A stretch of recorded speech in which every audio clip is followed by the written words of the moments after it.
Ray Clamback is a Grade 1 flying instructor. Ray has been flying since 1960 and has over 25,000 hours experience in the cockpit. In the early days, Ray specialised in night flying and was one of the first instrument rating trainers at Bankstown Airport. Ray has experience in everything from forest survey work, instructing, chartering and international ferry flying.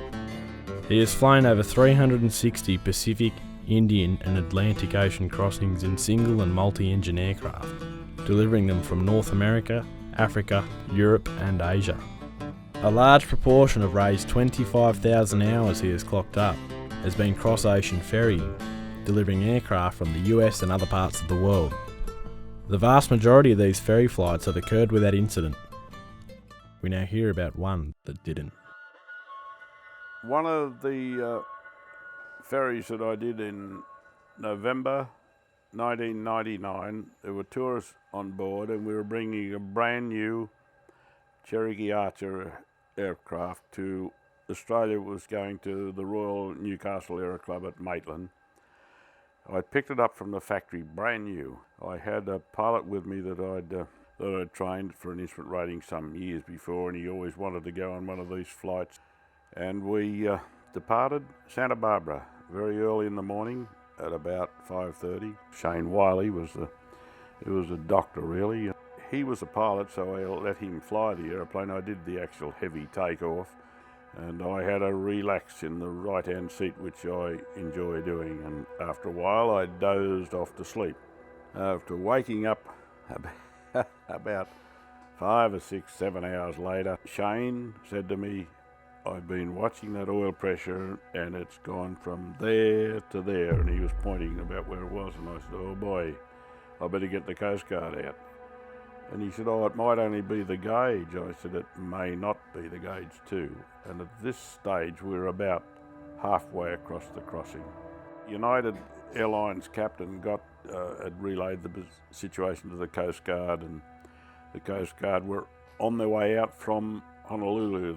The airplane, the C-130 they have, is all fueled up, everything going. The crew are just sitting in there reading magazines or whatever they're doing, and they can get into that aeroplane and be airborne in about 5 or 6 minutes.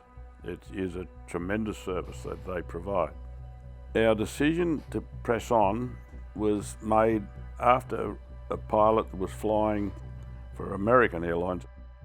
He asked me what sort of engine we had, and I told him it was a Lycoming 360. And he said, "Oh, that'll go for a long time without any oil pressure." I said, "Oh, is it right?" I said, "How do you know that?" He said, "Well, I've had it happen to me just about where you are." And he said, "I got into Hawaii." We made the decision that we would chance it. The decision was wrong, and we proceeded on, and the oil pressure got less and less and less. And I did notice that we also had a temperature increase of the oil, and that really does indicate that you have a problem. We were feeling reasonably confident about it until it got dark, and we were certainly concerned about it then, still concerned about it. We carried on, and the Coast Guard C-130 advised us to sing out the minute the engine started to stop, and they would lay a flare path for me, indicating the direction of ditching. Unfortunately, at this stage, we got above a layer of cloud, and if the engine stopped at this time, we were going to go down through about 4,000 foot of cloud. 312 nautical miles from Hawaii when the engine gave a scream in the seas, and there was a loud bang. Not only didn't we have ordinary instruments driven by the vacuum pump of the aircraft, but we also did not have any electrical power in the battery. The lights went out immediately. We had a small torch, which Shane kept on the instruments. We came out. I just lined up alongside of the flare path as best I could, and just got down to where I could about just see the water, and just held off with the control column back and back and back until the airplane slows right down, and the airplane just plopped into the water. Is the best description I can give about it landing. At that stage, there wasn't any water in the cabin, and I got out onto the wing. The other pilot handed me the life raft. I threw it out and hung onto it, and lo and behold, the thing didn't blow up and didn't work. Foolishly, I let it go. I said to the pilot, get out and let's get off the aeroplane. And at that stage, it's a bit like the Titanic. It was starting to sink down, nose forward, because that's the heaviest part of the aeroplane. We didn't have the life raft, we had life jackets only, and we were in the water.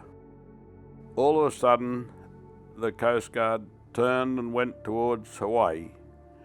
And Shane was a bit put out about that and said, oh, they're leaving us here. And I said, oh, no, they're not leaving us. There'll be another, they've got 2 of these airplanes. There'll be another one back out here. They know where we are.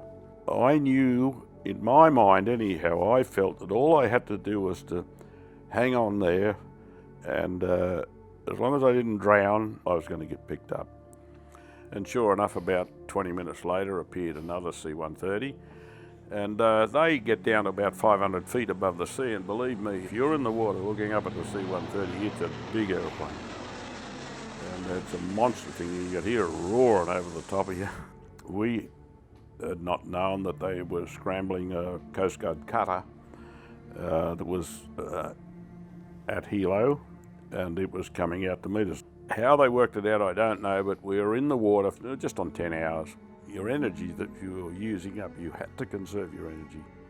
And of course, during this night, 10 hours, I was 63-year-old, not the fittest type person. The worst thing about it was the waves coming at you, you couldn't see where they're coming from, and you'd be breathing in or opening your mouth when you had a wave and you took a mouthful of water. It was the worst thing about the whole thing. I wasn't really concerned about sharks, I was just concerned about not drowning. One thing that we did know as ferry pilots, that sharks very rarely get out there in the middle of the ocean, 10 or 15 or 20 miles off Sydney.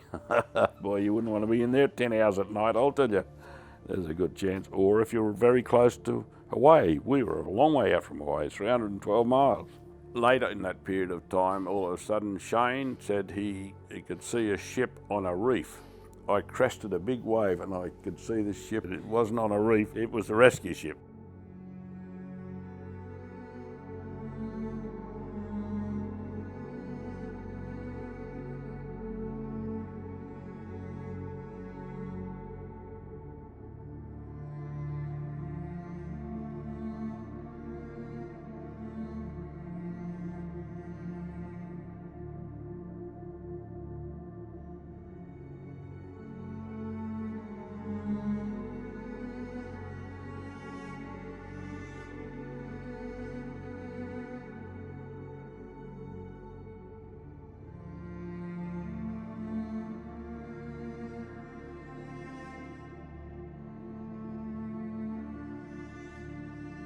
I've been lucky, I'll tell you. Had a great aviation career, but I've been very lucky.